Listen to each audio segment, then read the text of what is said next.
สบายดีพี่น้องพ้องปายหมดสุภูสุคนน่ะคอยคำลงแรงมื้อนี้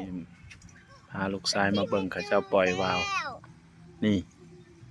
แล่นมาแต่เฮือนเพิ่นเห็นนี่เอาไปพูดเห็นอยู่เฮือนเพิ่นแล่นมาเบิ่ง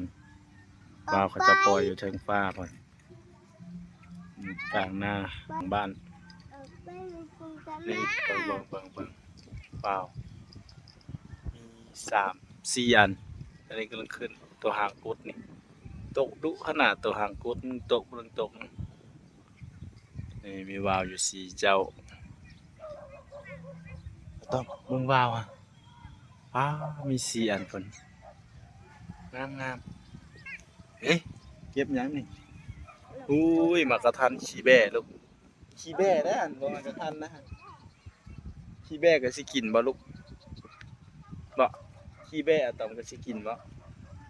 พ่ออืมอนาคตลูกชายก็สิได้มาแลเลาะอยู่นี่แหละกินไปเอาก็เก่ง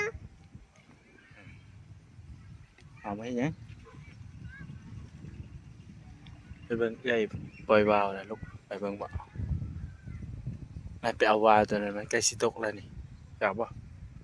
วาวสิตกแล้วลูกโอ้ยเล่นหยังมากระทันขี้แบ่ซื่อลูก